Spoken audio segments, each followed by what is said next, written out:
This is a Courthouse Steps quilt, and these are huge blocks.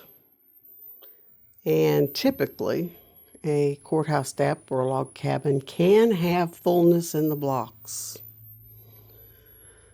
There's two ways to keep that from happening. It wouldn't have worked on these because the blocks are so large, but there is a ruler for log cabin trimming. Another thing you can do is, and I recommend this all the time, and that's stay stitch the edge of your body of your quilt before you add the binding or the border, because the border, the edge can be stretched, and in this case the quilt was too tight. The border was too tight for the quilt, so there was fullness in it. So what do you do when you got a lot of fullness in your blocks? You got to pick the right pattern. And this pattern called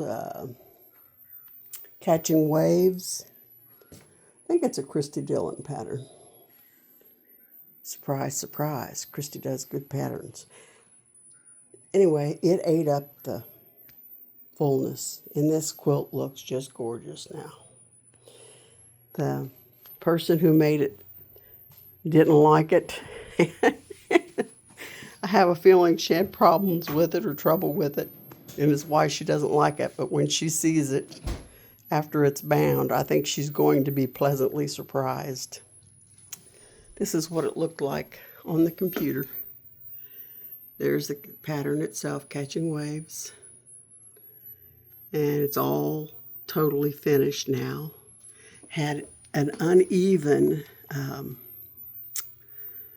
boundary almost all the way down. It went out and then came back in, and you can't tell it once it's quilted and bound. You don't even know.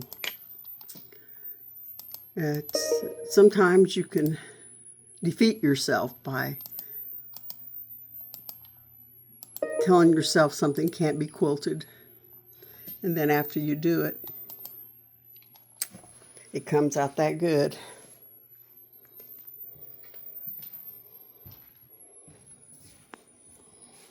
One more look at it.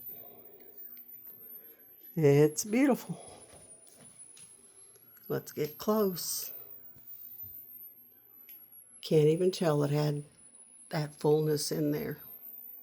But like I say, you got to choose the right pattern. This pattern helps eat up fullness.